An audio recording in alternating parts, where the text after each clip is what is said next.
시간이 되었습니다. 우리 은혜 아니면 예수, 오직 예수뿐이네, 이 찬양 같이 고백하겠습니다.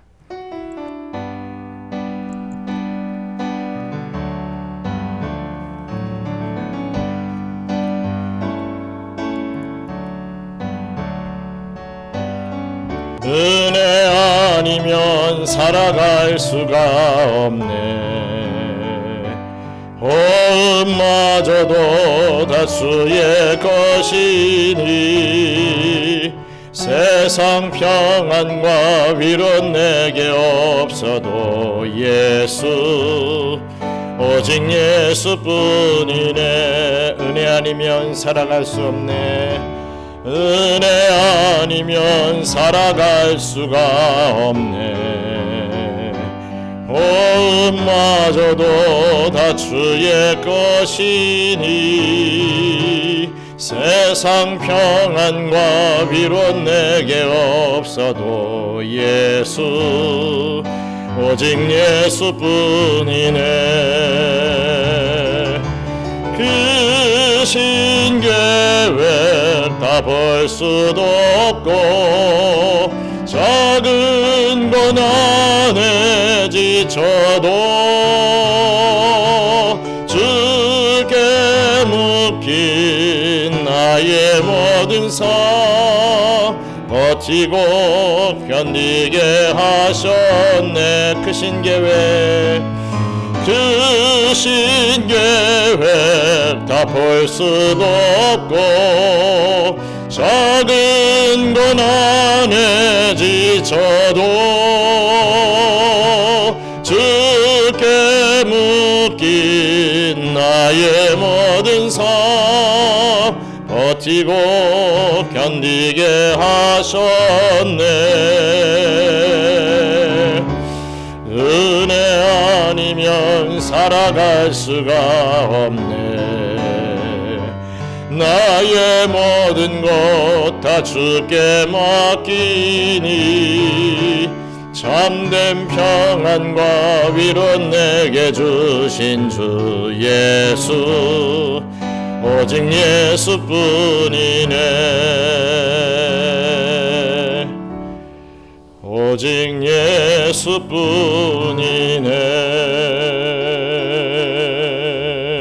예수뿐이네. 하나님의 말씀 보겠습니다. 요한복음 10장 22절로 30절 말씀입니다. 요한복음 10장 22절로 30절 말씀. 10장 22절로 30절 말씀 함께 한 목소리로 봉독하겠습니다.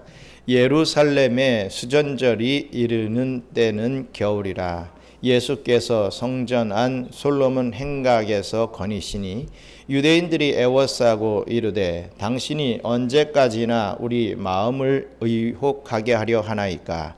그리스도이면 밝히 말씀하소서 하니 예수께서 대답하시되 내가 너희에게 말하였으되 믿지 아니하는도다. 내가 내 아버지의 이름으로 행하는 일들이 나를 증거하는 것이거늘 너희가 내 양이 아님으로 믿지 아니하는도다. 내 양은 내 음성을 들으며 나는 그들을 알며 그들은 나를 따르느니라. 내가 그들에게 영생을 주노니 영원히 멸망하지 아니할 것이요 또 그들을 내 손에서 빼앗을 자가 없느니라. 그들을 주신 내 아버지는 만물보다 크심에 아무도 아버지 손에서 빼앗을 수 없느니라. 나와 아버지는 하나이니라 하신대. 아멘. 오늘 견인의 은혜에 대해서 말씀을 나누기를 원합니다. 우리가 계속 봐왔던 요한복음 7장에서 시작한 이 초막절 강화는 이 8장에서 누가 진정한 빛인지에 대해서 설명이 이어지는 것을 보게 됩니다. 그리고 9장에서 날 때부터 맹인된 자에게 진정한 빛을 보게 하시는 표적을 통해 그 말씀이 이어지고 있죠.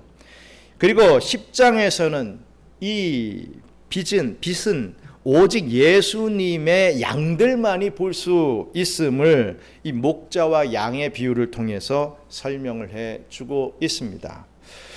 그러기에 시간적으로 봤을 때 이 7장부터 이 목자와 양 비유까지는 거의 비슷한 시기에 이루어진 강화라는 것이며 또 사건이라는 것을 우리가 볼 수가 있습니다. 알 수가 있죠. 오늘 본문은 이때부터 좀 시간이 지난 때라고 할 수 있겠습니다. 오늘 본문 22절과 23절 말씀을 한번 보시겠습니다. 함께 22절 23절 같이 읽겠습니다. 예루살렘에 수전절이 이르니 때는 겨울이라 예수께서 성전 안 솔로몬 행각에서 거니시니. 아멘. 이렇게 수전절이 된 때를 말하고 있지요. 이 수전절이라고 하는 것은 율법의 명령으로 지키는 절기는 아니었습니다. 수전절의 숫자는 고칠 숫자죠. 그리고 이 전자는 성전할 때 이 전자입니다. 다시 말해서 성전을 고치는 것을 기념하는 날이다. 이 절기다. 이런 의미죠.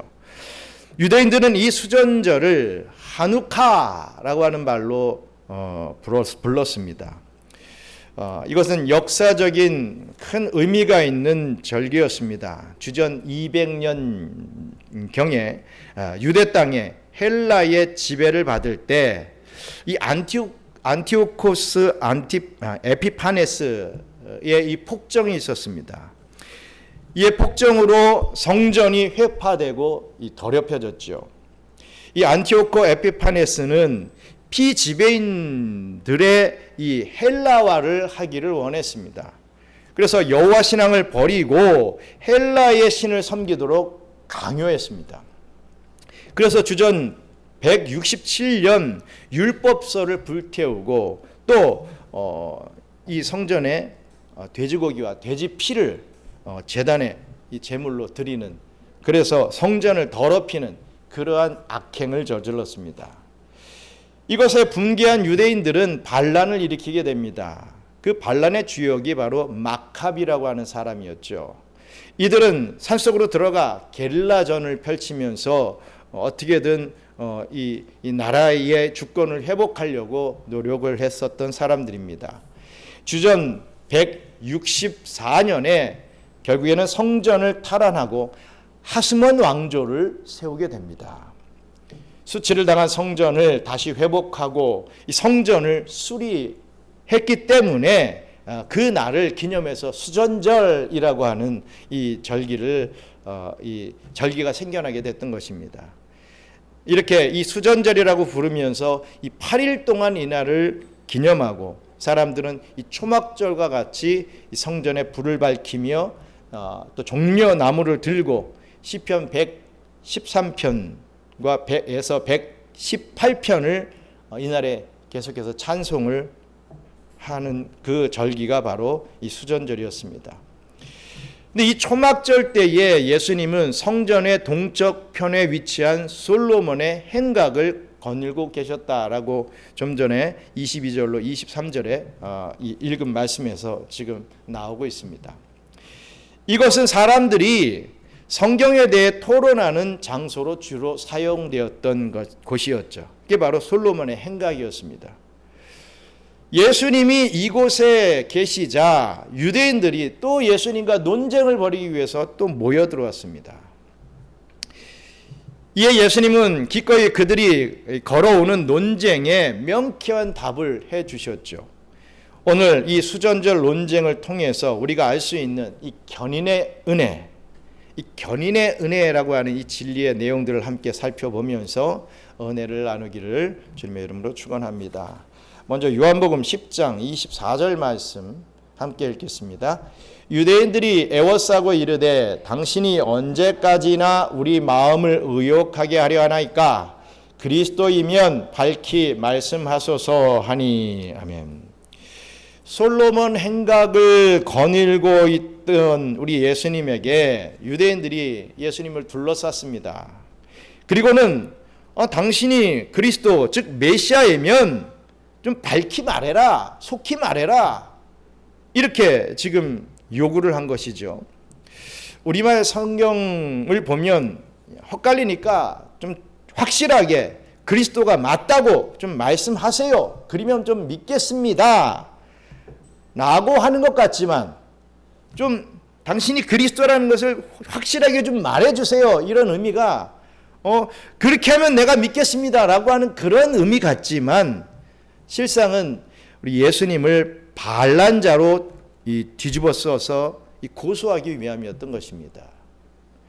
앞에서도 말씀드린 것처럼 이 수전절은요, 이 마카비를 생각나게 하는 기념일이었습니다. 이 마카비는 유대인들에게 그리스도와 같은 그런 어떤 이 모습으로 나왔죠. 이 메시아가, 이 사람이 그 성경의 구약에서 말한 메시아가 아닌가 할 정도로 영웅이었습니다.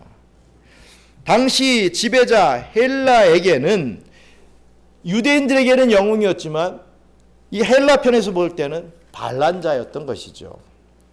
따라서 유대인들은 예수 스스로 그리스도라고 하면 이 예수를 로마에 신고해 버리려고 이렇게 말을 했던 것입니다. 우리 예수님은요, 스스로 인자임을 말씀하셨고 아버지의 일을 하는 자라고 여러 번 말씀하셨습니다. 그리고 자신을 하나님과 동등으로 삼으신 것도 여러 차례 있었습니다. 하지만 예수님 스스로 유대인들 앞에서 내가 그리스도야, 내가 메시아야, 이렇게 말씀하신 적은 지금까지 없었습니다.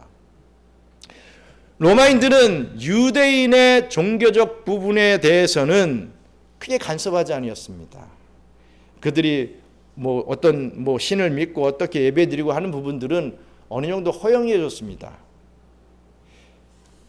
그래서 예수님을 고소할 수 있는 요건을 갖추지 못했던 것이죠. 그러니 이제는 정치적으로 반란의 소지가 있는 메시아요 그리스도라는 말이 예수의 입에서 나오기만을 바랐던 것입니다. 이제 내가 그리스도다, 내가 메시아다 이런 말만 나오면 당장 신고해서 붙잡아 가리라, 이런 마인드를 좀 가지고 있었던 것입니다. 그래서 예수님은 마지막 때까지 자신이 그리스도이심을 어떻게 하십니까? 숨기셨습니다. 주님의 때가 이를 때까지 내가 메시아다, 내가 그리스도다 이렇게 본인이 말씀하지 않았다는 거죠. 우리 마태복음 16장 20절 말씀 같이 읽겠습니다. 이에 제자들에게 경고하사 자기가 그리스도인 것을 아무에게도 이르지 말라 하시니라. 다른 사람들에게, 제자들에게 너 절대로 너희는 예수가 그리스도라는 것을 얘기하지 말아라. 우선 숨겨라. 때가 있다. 그때 선포하면 된다. 가만히 있어라. 이렇게 말을 했다는 것이요. 예수님은 오늘 본문에서도 아직 때가 아니었기 때문에 이렇게 말씀하신 것이죠. 요한복음 10장 25절로 27절 말씀 또 함께 읽겠습니다. 예수께서 대답하시되 내가 너희에게 말하였으되 믿지 아니하는도다. 내가 내 아버지의 이름으로 행하는 일들이 나를 증거하는 것이거늘 너희가 내 양이 아니므로 믿지 아니하는도다. 내 양은 내 음성을 들으며 나는 그들을 알며 그들은 나를 따르느니라. 아멘. 이미 예수님은 스스로 당신이 누구이신지 이미 다 말씀하셨다는 것입니다. 내가 그리스도다, 메시아다 이렇게 내 입으로는 얘기하진 않았지만 이 간접적으로는 다 밝혔다라고 하는 그런 의미죠. 그리고 지금까지 아버지의 이름으로 행한 모든 표적들을 통해서 이 자신이 누군지를 내가 다 말했지 않느냐, 이런 얘기를 하고 계십니다. 그런데도 유대인들이 예수님을 믿지 않는 것은, 즉 예수님의 증거를 받아들이지 않는 것은 이유가 뭐라고 했습니까? 예? 분명히 말씀하고 있죠. 너희가 무엇이 아니기 때문이다 이렇게 밝히고 있죠. 너희가 내 양이 아니기 때문에 안 믿는 거야 이렇게 얘기했다는 것입니다. 아주 단호하게 너희는 내 양이 아니기 때문에 믿지 않는 것이다 라고 단호하게 말씀하셨습니다. 예수님의 말씀이 어려워서가 아니었습니다. 예수님의 말씀이 비논리적인 것이었기 때문이 아니었던 것이죠. 그저 예수님의 양이 아니기 때문에 유대인들은 예수님의 말씀을 알아듣지 못했다는 것입니다. 반면에 예수님의 양들은 예수님의 말씀과 그 행하신 표적을 보고 이분이 하나님의 아들이시구나, 이분이 그리스도이시구나 라는 것을 알고 따르게 됐다라는 것입니다. 예수님의 양인가 아닌가, 바로 이 차이로 갈라지게 되더라는 것입니다. 예수님은 목자와 양의 비유를 통해서 말씀하신 것을 다시 이렇게 유대인들에게 또다시 말씀해 주고 계신 것입니다. 그리고 예수님은 계속해서 이렇게 또 말씀을 하시죠. 우리 요한복음 10장 28절로 30절 말씀 또 함께 읽겠습니다. 내가 그들에게 영생을 주노니 영원히 멸망하지 아니할 것이요 또 그들을 내 손에서 빼앗을 자가 없느니라. 그들을 주신 내 아버지는 만물보다 크심에 아무도 아버지 손에서 빼앗을 수 없느니라. 나와 아버지는 하나이니라 하신대. 아멘.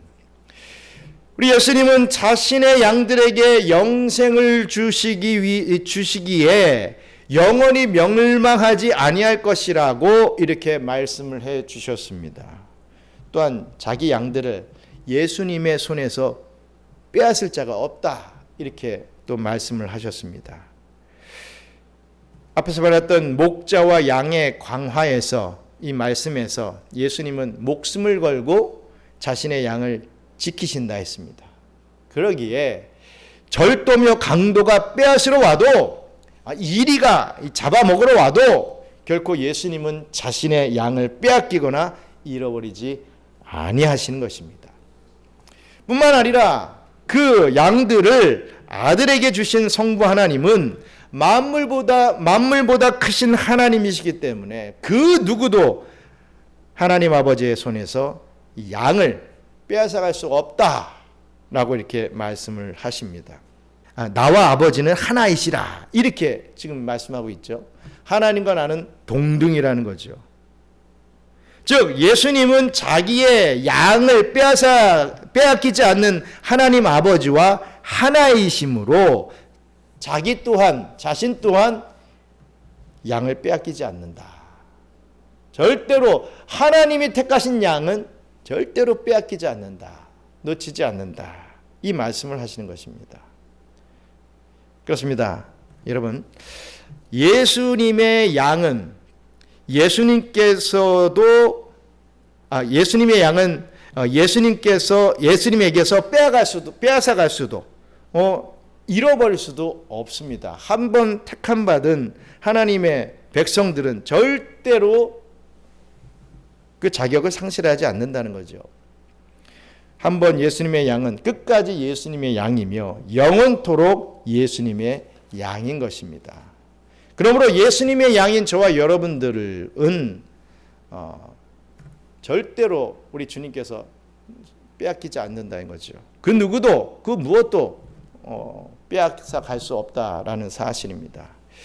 여러분, 견인이라는 말씀을 우리가 좀 쉽게 얘기하면 자동차가 운행을 하다가 사고가 나서 고장이 났습니다.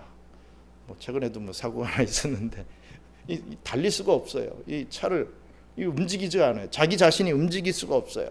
그럼 이 차를 어떻게 해야 되겠습니까? 어떻게 합니까? 이걸 들 수도 없고 보통 어떻게 합니까? 보통 뭐가 오죠? 견인차가 와서 끌고 가잖아요. 그런 견인을 말합니다. 아무리 고장나서 내가 멈춰 있어도 우리 하나님께서는 한 번 택하신 양은 반드시 구원하신다는 그 견인의 은혜를 얘기하는 것입니다.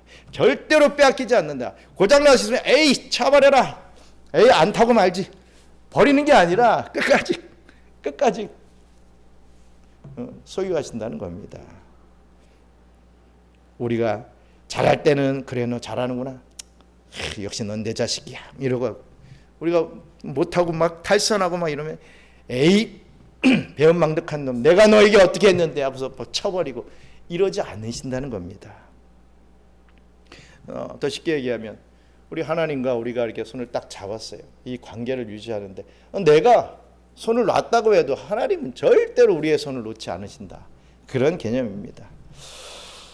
또 하나님은 이사야 선지자를 통해서 또 이렇게 말씀을 해 주셨습니다. 우리 이사야 49장 15절 말씀 같이 읽겠습니다. 여인이 어찌 그 젖 먹는 자식을 잊겠으며 자기 태에서 난 아들을 긍휼히 여기지 않겠느냐. 그들은 혹시 잊을지라도 나는 너를 잊지 아니할 것이라. 아멘. 여인이 자기 자식을 잊을 수가 있겠느냐? 없지 않느냐? 어머니가 자기 자식을 어떻게 그냥 내팽겨칠 수가 있느냐? 없지 않느냐?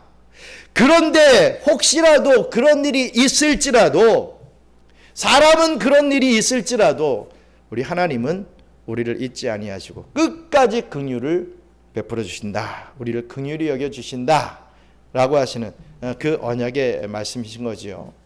또 신약의 사도 바울은 또 이렇게 외쳤습니다. 로마서 8장 35절로 39절 같이 읽겠습니다.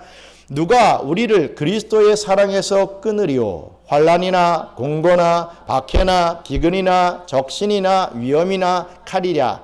기록된 바 우리가 종일 주를 위하여 죽임을 당하게 되며 도살 당할 양같이 여김을 받았나이다 함과 같으니라. 그러나 이 모든 일에 우리를 사랑하시는 이로 말미암아 우리가 넉넉히 이기느니라.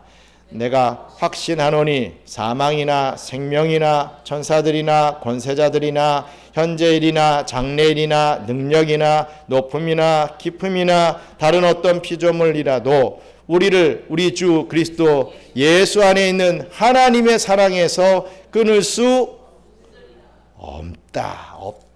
분명하게 구구절절 말씀합니다. 그 어떤 것도 우리를 그리스도의 사랑에서 끊을 수 없다라고 선포하고 있습니다. 그 어떤 위협이 찾아와도 하나님이 우리로 하여금 이기게 하신다라는 말씀이죠. 때로는 낙심되어 우리 편에서 하나님의 손을 놔버릴 수 있습니다. 그런 손을 놓아버리고 싶은 그런 생각이 들더라도, 그래서 실제로 하나님의 품을 떠나는 것 같은 그런 모습이 있다 할지라도 모든 것을 합력하여 선을 이루시는 하나님께서 결국 우리로 하여금 또 깨닫게 해주시고 회개하게 하시고 믿음의 자리로 이끌어 주신다는 것입니다. 이것을 또 혹시라도 높아심에 오해하지 말아야 됩니다. 아까 이제 고장난 차를 비유해서 말씀을 드렸는데 내가 가만히 있으면, 나는 그냥 가만히 있기만 하면 우리 하나님이 알아서 나를 집어서 끌어올려 주신다, 이런 개념 아닙니다. 오해하지 마십시오. 그래, 내 편에서 뭐 아무것도 안 하면 되겠지, 이 얘기는 아니라는 거죠. 그렇다고 나의 열심으로 내가 구원받는다, 행위로, 그런 얘기 또한 더더욱 아닙니다. 무슨 말입니까? 좀 전에 말씀드렸듯이 우리를 깨닫게 하시고 우리를 회개하게 하셔서 결국에는 믿음의 자리로 이끌어 가신다는 거죠. 깨닫고 회개하지도 않고 믿음의 자리로 나가지도 않는데 그냥 집어가지고 이 천국 보낸다, 이런 개념은 아닙니다. 반드시 하나님의 택한 백성은 깨닫게 하시고 회개케 하시고 믿음의 자리로 나아가게 만들어 주신다라고 하는 그런 개념의 이 견인을 말씀하고 있습니다. 영원하신 하나님이시기에, 영원하신 예수 그리스도이시기에 우리 또한 영원히 하나님 백성일 수밖에 없다라고 하는 사실입니다. 이것이 바로 하나님의 견인입니다. 하나님은 견고한 인내로 우리를 지키시죠. 어떻게 보면 우리가 많이 인내하고 뭐 참고 뭐 기다려주고 뭐 하는 것 같아도 아닙니다. 우리 하나님께서 저와 여러분들을 기다려주는 것은요, 뭐 정말 상상할 수 없을 정도입니다.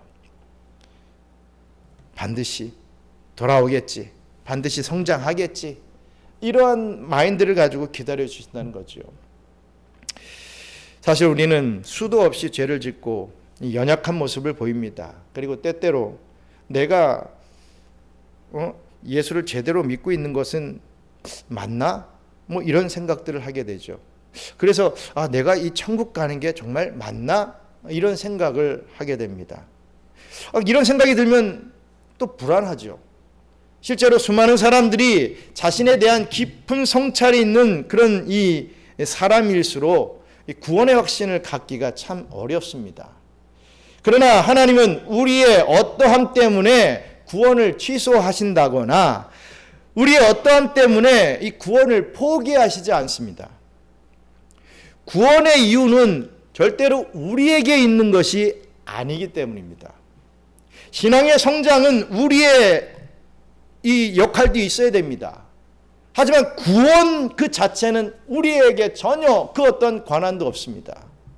우리 하나님께서 하시는 일이죠. 하지만 구원받은 자로서의 신앙의 성장을 위해서 내가 뭐 성경을 읽고 뭐 전도를 하고 선교를 하고 뭐 예배를 잘 드리고 이런 부분들은 나의 열심도 있어야죠. 그런 부분들은 당연히 있어야 되는 것 아니겠습니까? 하지만 구원에 있어서는 그 구원의 이유가 우리에게 있는 게 아니다라는 것을 우리가 정확히 알아야 됩니다. 자존성을 가지신 하나님은 자신의 뜻 가운데 우리를 구원하시는 것이지 우리의 어떤 모습 때문에 우리가 잘하고 못하고 뭐 이런 어떤 것을 평가해서 구원하시는 것이 절대로 아니라는 사실입니다. 그러므로 우리 편에서 하나님의 손을 놓는다 하여도 하나님 편에서 손을 놓지 않으시기 때문에 우리의 구원은 절대로 취소될 수 없습니다.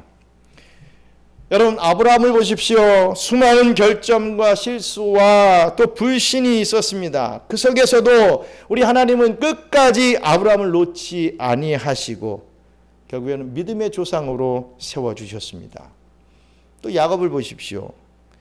야곱이 뭐 말이 좋아서 뭐 믿음의 아버지 같은 어떤 그런 모습을 우리가 기억하고 있지만 그는 태어날 때부터 욕심쟁이였습니다.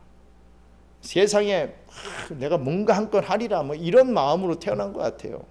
그래서 형이 먼저 나가는 것을 용납할 수 없어서 그 발을 뒤꿈치를 잡고서 나오지 않았습니까? 그 욕심 많았던 야곱, 깨와 술수로 어떻게든 살아보려고 했던 그런 야곱을 우리 하나님은 끝까지 붙드시고 어떻게 만드셨습니까? 이스라엘로 만들어내지 않았습니까? 이스라엘로 만들어 가시는 분이 바로 하나님이셨다는 것입니다. 야곱의 아들 유다도 어떻습니까? 이방인과 불신 결혼을 했지요. 또 자신의 며느리를 쫓아냅니다. 또 이 사창가를 어슬렁거리면서 음란을 행하는 이런 유다였습니다.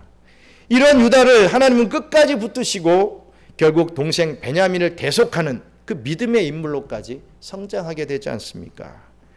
그렇습니다. 바로 이런 것이라는 거죠. 구원은 우리의 열심으로 이루어가는 것이 아닙니다. 구원은 삼위 하나님의 열심으로 이루어지는 것입니다. 세상의 사랑은 변하죠. 남편도 변합니다. 어떤 우스갯소리 보면 남편을 남의 편이라 이렇게 얘기하죠. 남편은 남의 편이기 때문에 내 편을 절대로 들어주지 않아 이러더라고요. 또 남편은 로또야. 그렇게 좋으세요? 맞질 않아. 평생 맞질 않아. 뭐 이렇게 얘기를 하더라고요. 그게 남편이라는 겁니다. 우리가 같이 살고 같이 밥을 먹고 살을 맞대고 살아도 남편이 변합니다. 바람을 핍니다. 자식은요, 애지중지 막 내 아들 내 딸 이놈서 키워놔도 우리 부모들 다 배신당하지 않습니까? 자식도 변합니다. 어릴 때는 엄마가 제일 좋아요. 엄마 나하고 평생 같이 살아요. 뭐 이렇게 하면 얼마나 사랑스럽고 귀엽습니까? 근데 크면은 이제 자기 남자친구 데려오면서 이 남자하고 먼저 살 거예요. 그래서 막 뛰쳐나가. 이 여자 아니면 나 절대 안 됩니다 하고 뭐 억지를 부리면서 결혼하고 뭐 자식도 믿지 못합니다. 변합니다. 하지만 주님의 사랑은 변치 않는다는 거죠. 끝까지 우리를 사랑해 주신다는 것을 우리가 분명히 믿고 그것의 위로를 받을 수 있어야 됩니다. 세상 것은 다 변해도 우리의 하나님은 변하지 아니하신다 라고 하는 그것에 우리가 감동이 돼야 되고 그것을 기뻐하고 즐거워하면서 그 어떤 세상이 나를 막 혼란스럽게 만들고 흔들어대도 딱 중심 잡고 주님 바라보면서 나갈 수 있어야 되는 것이 진정한 신앙의 모습 아니겠습니까? 우리 요한복음 13장 1절 말씀 같이 읽겠습니다. 유월절 전에 예수께서 자기가 세상을 떠나 아버지께로 돌아가실 때가 이른 줄 아시고 세상에 있는 자기 사람들을 사랑하시되 끝까지 사랑하시니라. 세상에 있는 자기 사람들, 하나님이 아껴주신 자기 사람들을 사랑하시되 어떻게 끝까지 사랑하셨다라고 분명히 말씀하죠. 그런데 이 하나님의 견인의 진리가 어떻게 보면 사람들의 본성에는 좀 잘 맞지가 않습니다. 아니 목사님, 그 말이 맞다면 사람들이 좀 나태해지지 않겠습니까? 무슨 짓을 해도 하나님이 지키셔서 천국에 들어간다면 뭐하러 열심히 신앙생활 하겠어요? 그냥 믿는 신용하고 믿는 척하면서 수박 걸탈기 같이 그냥 하면 되지 않겠습니까? 죄 좀 지어도 하나님이 우리를 구원해 주신다면 더 많이 죄를 지어도 괜찮다고 생각할 수밖에 없는 건 아니겠습니까? 이렇게 질문을 할 수 있습니다. 또 보통 공사장에 가봐도요, 인부들에게 오늘 이런 일을 해야 됩니다. 일당 먼저 주겠습니다. 라고 먼저 일당을 주면 어떤 일이 벌어집니까? 대충 해버리죠. 왜? 돈 받았으니까. 그래서 보통 일당을 일 다 끝나고 주죠. 특히 필리핀에서는 더더욱 그래야 되는 거 아니겠습니까? 그래야 꼼꼼하게 일을 잘하지, 일을 시작할 때 일당을 받으면 그날은 시간 때우기에 일을 할 확률이 너무나도 높게 됩니다. 이것은 굉장히 어떻게 보면 우리 인간편에 있어서는 이 상식적인 일이죠. 이러한 상식에 비춰보면 하나님은 우리가 어떻게 살아가는지 살펴보고 구원을 주시거나 결정하시는 것, 이런 것이 훨씬 더 합리적인 것 같습니다. 그러나 성경은 이렇게 말하고 있습니다. 사도 바울의 영감의 말이 우리 로마서 6장 14절로 15절에 기록되어 있습니다. 한번 같이 읽겠습니다.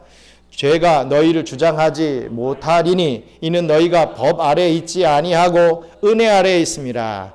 그런즉 어찌하리요? 우리가 법 아래에 있지 아니하고 은혜 아래에 있으니 죄를 지으리요? 그럴 수 없느니라 라고 말입니다. 여러분, 정말 은혜 아래에 있는 자들은 이렇게 하나님은 은혜로 구원이 주어진다고 해서 결코 나태해지거나 죄를 함부로 짓지 못한다는 것입니다. 우리 생각에는 그럴 것 같지만 구원이 한번 우리가 확정된 사람 절대로 변하지 않는다라고 하는 그런 생각 가지면 좀 나태해질 것 같지만 정말 하나님 은혜 안에 있는 자들은 그렇지 않다는 것입니다. 그건 네 생각이고 이런 얘기입니다. 그 하나님의 은혜가 그 인격을 붙듭니다. 그 육체를 붙든다 이거죠. 그렇기 때문에 하나님 앞으로 더 나아가려 하지 결코 죄에 머물 수 없다는 것입니다. 때로 죄를 짓고 나태해지면 적어도 우리에게 어떤 생각이 듭니까? 정말 구원받은 자들은 내가 이렇게 살면 안 되는데, 이렇게 살지 말아야 하는데, 이런 생각이 들 수밖에 없다는 거죠. 죄 질 수 있고 막 곁길로 빠질 수 있습니다. 하지만 정말 하나님의 백성들은 다시금 내가 이러면 안 되는데, 이런 마음이 들 수밖에 없다는 것입니다. 이것이 진정한 믿음의 증거라는 거죠.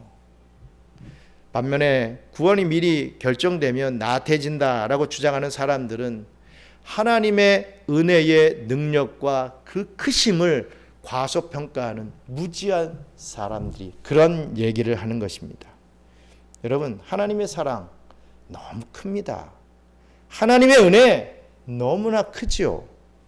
그래서 우리 인생 전체를 덮으며 우리의 연약함과 심지어 우리의 죄악까지도 다 덮고도 남습니다.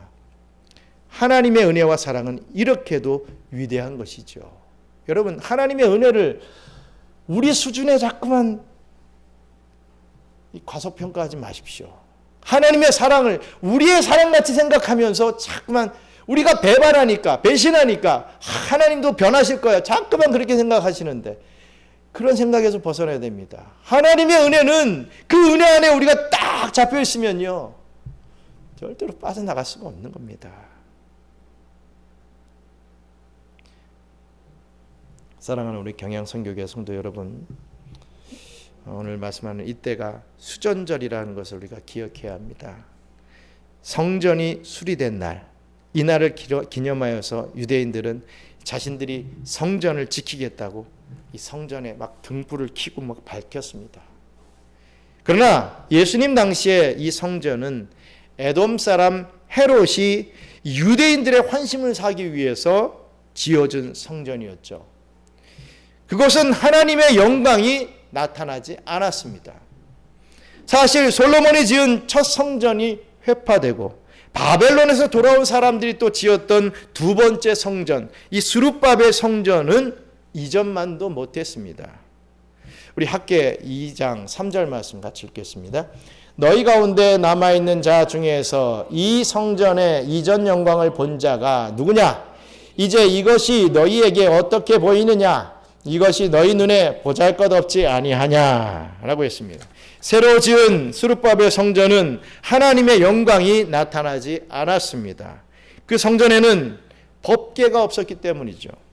법궤 위 시은소의 임재하심으로 나타나는 이 여호와의 영광인 법궤가 없었기 때문에 그렇습니다. 그런데 이 영광이 나타난 성전에, 이 영광이 떠난 성전에 유대인들은 목을 메고 있습니다. 그 성전에만 막 목을 메고 있죠. 그리고 이 성전을 영광스럽게 할 마카비아 같은, 아니 그 이전에 다윗과 솔로몬과 같은 그런 왕, 그런 메시아를 목놓아 기다리고 있었던 것입니다. 그러나 우리 학개 선지자는 이렇게 예언을 하죠. 우리 학개 2장 9절 또 읽겠습니다. 이 성전의 나중 영광이 이전 영광보다 크리라. 만군의 여호와의 말이니라. 내가 이곳에 평강을 주리라. 만군의 여호와의 말이니라. 아멘. 학개 선지자는요, 앞으로 이 성전에 하나님의 영광이 이전보다 크게 나타날 것을 예언하고 있습니다. 무슨 말입니까? 이 말씀이 바로 예수님으로 인해서 성취된 것이죠. 요한복음 2장 21절 끝을 읽겠습니다. 그러나 예수는 성전된 자기 육체를 가리켜 말씀하신 것이라. 하나님의 임재가 있는 것, 하나님의 본체이신 예수 그리스도께서 진짜 성전으로 유대인들 앞에 나타난 것입니다. 그것을 얘기한 거죠. 이전 영광보다 크리라라고 하는 그 의미가 예수님이 오실 것이다라고 하는 그 의미를 나타내 주고 있는 것입니다. 예수님이라고 하는 성전에 임한 하나님의 영광이 온 세상을 비추는데 유대인들은 눈이 멀어서 참 성전을 보지 못한 것입니다.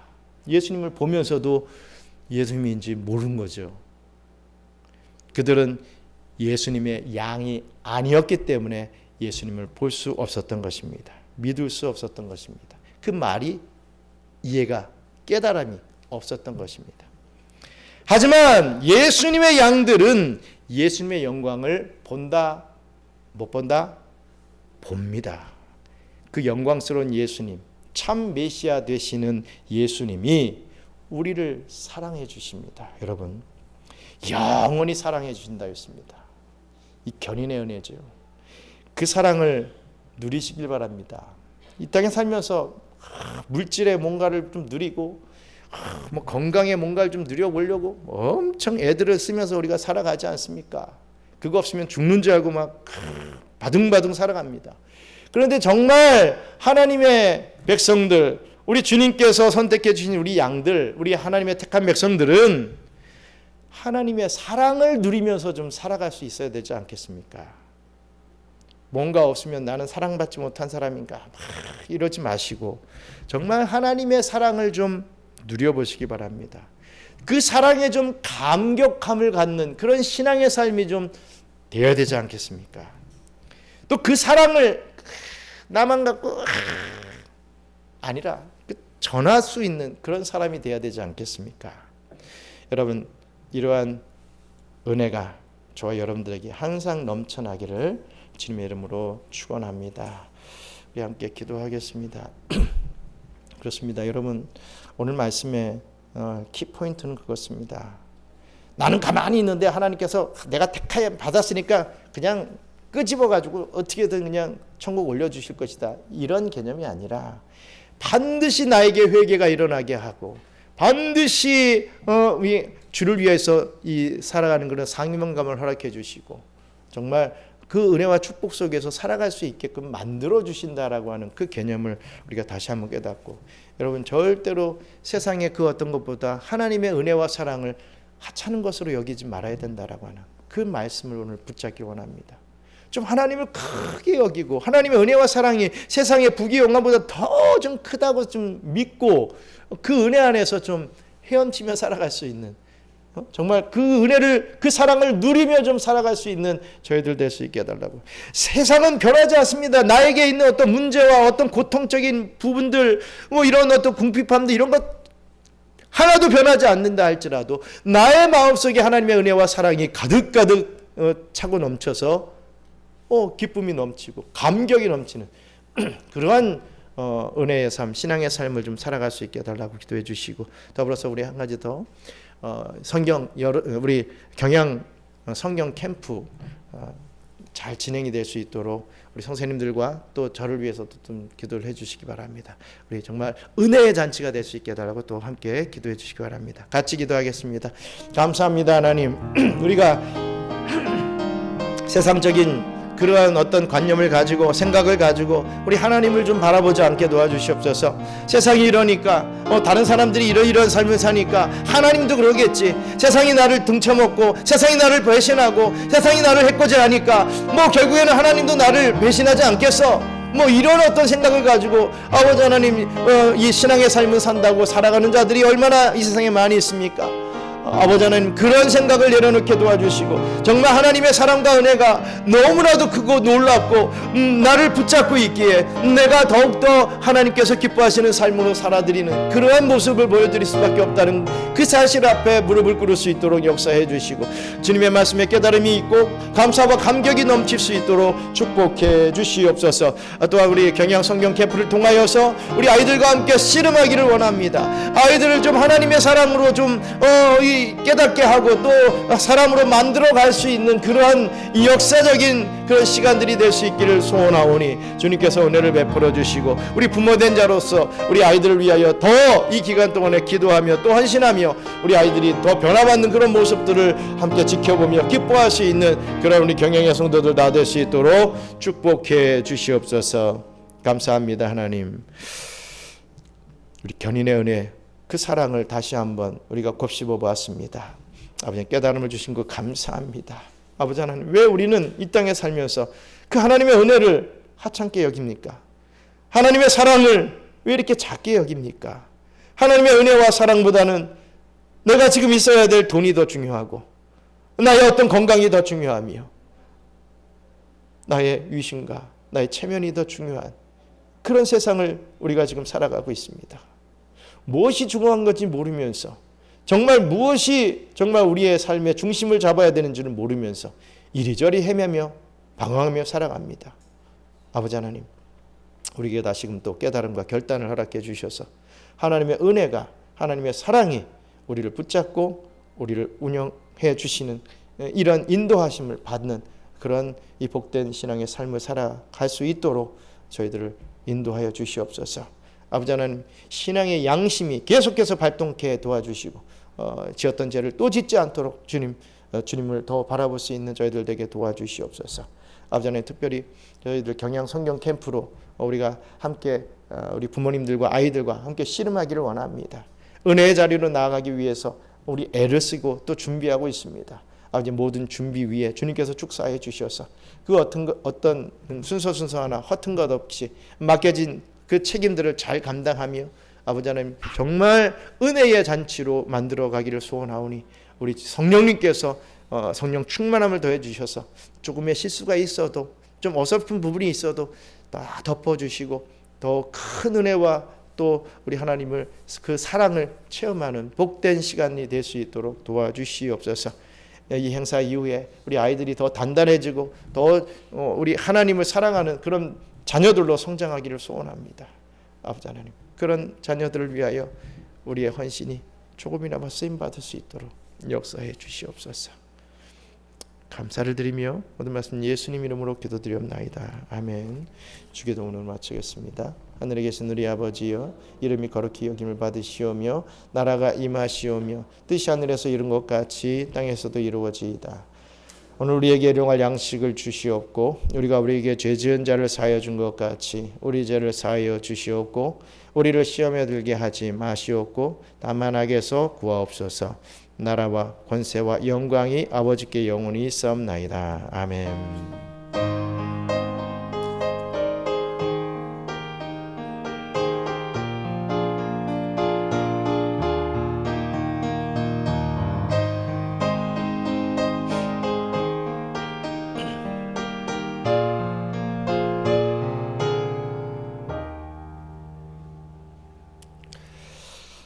예배 마쳤습니다.